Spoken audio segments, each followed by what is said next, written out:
नमस्कार. शिवसेना कोणाची? ठाकरेंची म्हणजे उद्धव ठाकरेंची की एकनाथ शिंदेंची? मुळात शिवसेना शिवसैनिकांची आणि शिवसैनिक जिकडे जास्त तिकडे त्यांची हा खरा तर निवाडा आहे.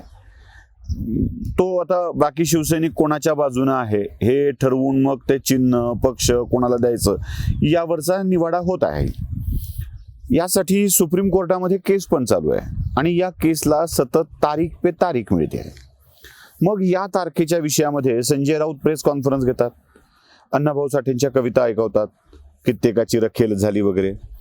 साहित्यरत्न अण्णाभाऊ साठेंच्या कविता ऐकून या स्वरूपाच्या सगळ्या अफवा पसरवत सर्वोच्च न्यायालयालाच बदनाम केलं जात आहे. न्यायालयाला निकाल द्यायचा नाही, न्यायालय तारीख पे तारीख करत आहे, न्यायालय विकलं गेलेलं आहे, न्यायालय मॅनेज झालेलं आहे. या स्वरूपाच्या वल्गना करून या स्वरूपाच्या गप्पा मारून काय मिळणार आहे? काहीच नाही. पण तरीही हे केलं जातं. सुषमा अंधारे या स्वरूपात बोलत राहतात. आता बिचारा ते बोलत नाहीत कारण त्यांना शांत राहावं लागतंय. इतकी उपेक्षा त्यांची झाली आहे. जो वापर करायचा तो करून टाकलाय ना, तो आता संपलाय काम, त्याच्यामुळं त्या गप्प असतात. आता मुळात या सगळ्या गोष्टीत आपल्या हे लक्षात येत नाहीये की हे सुप्रीम कोर्टातलं प्रकरण तारीख पे तारीख करत लांबतंय का, हे पहिल्यांदा समजून घेणं आवश्यक आहे. काल परवा सुप्रीम कोर्टामध्ये तारीख झाली आणि या तारखेला सुप्रीम कोर्टाने जे काही बोलले आणि तारीख मागितली कोण हे आपल्या लक्षात येण्यासाठी एका विधिज्ञाचं बोलणं तुम्हाला मी ऐकवतो. जरा ते ऐका, मग आपण यावर बोलू. नमस्कार. शिवसेना पक्ष कोणाचा, चिन्ह कोणाचे, शिवसेना पक्षामध्ये जी काही फूट झाली ती कायदेशीर होती बेकायदेशीर होती, त्यानंतरचे जे सरकार आलं ते कायदेशीर होतं का बेकायदेशीर होतं, आणि तत्सम जे काही विषय आहेत त्या संदर्भात शिवसेना उद्धव बाळासाहेब ठाकरे या पक्षातर्फे ज्या काही याचिका सर्वोच्च न्यायालयामध्ये दाखल केलेल्या आहेत त्याची आज सुनावणी होती. 3:30 वाजता हे प्रकरण सुनावणीला आलं. कपिल सिब्बल हे शिवसेना उद्धव बाळासाहेब ठाकरे यांच्यातर्फे जे वकील आहेत ते हजर असताना त्यांनी सरन्यायाधीश आणि खंडपीठाला विनंती केली की याआधी त्यांनी ज्या समरी नोट दाखल केलेल्या आहेत त्या माननीय न्यायाधीशांनी आधी वाचाव्या आणि त्यानंतरच याच्यावरती सुनावणी घ्यावी.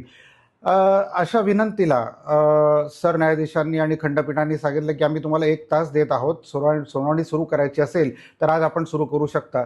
तरी देखील कपिल सिब्बलांनी त्यांची विनंती ही ग्राह्य धरावी अशी विनंती केली. त्यामुळे आज कुठलाही महत्त्वाचा निर्णय न होता सर्वोच्च न्यायालयाने या प्रकरणावरील सुनावणी ही आता पुढे ढकललेली आहे. ऐकलंच. यानंतर आपल्या लक्षात येईल की तारीख कोण मागितली आहे. मागच्या वेळेला पण असंच झालंय. तारीख कोण मागितली? तारीख वकिलांनी मागितली. हा, हे वकील असीम सरोदे नाहीत, लक्षात ठेवा, कारण ते त्यांचे काही अधिकृत वकील असण्याचं कारण नाही आहे. ते फक्त म्हणतात मी त्यांचा वकील आहे. असो, जे काय असेल त्याचं आपल्याला काय करायचंय, कोणी कोणाचा वकील असेल.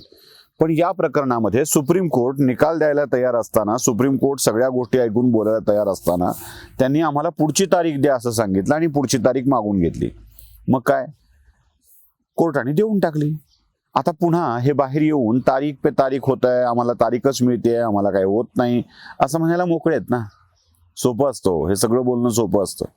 सोपं यासाठी असतं की यातून बरंच काही राजकारण घडवता येतं, यातून शंका निर्माण करता येते, अफवा पसरवता येतात, हे सगळं करता येतं.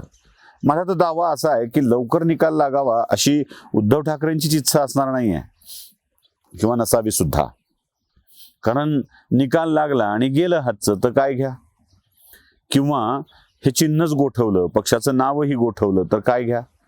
त्याच्यापेक्षा निकाल न लागलेला बरा ना. किमान आमचं चोरलं असं म्हणता येतं.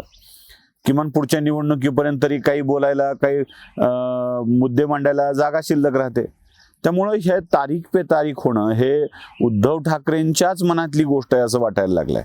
एक तर मुळात पक्ष हातचा गेला हे ओरडता येतं, चोरला असं म्हणता येतं, आणि दुसरी गोष्ट सर्वोच्च न्यायालय, केंद्र सरकार यावर सतत टीका करता येते. या दोन्ही गोष्टी लक्षात घेता यांचे वकीलच जर अशा स्वरूपाच्या गप्पा मारणार असतील किंवा अशा स्वरूपाची तारीख मागणार असतील तर करायचं काय? मंडळी, नाही समजून घेतायत लवकर. या सगळ्या गोष्टी नीट समजून घेऊन बघितल्या तर लक्षात येतं की तारीख पे तारीखचा खेळ सुप्रीम कोर्ट, सरकार नाहीये करत, तर तारीख पे तारीखचा खेळ आणि हा निकाल लांबवण्याचा खेळ आवडतोय तो उद्धव ठाकरेंनाच. नमस्कार. जनजागृतीचा विधायक बुरुज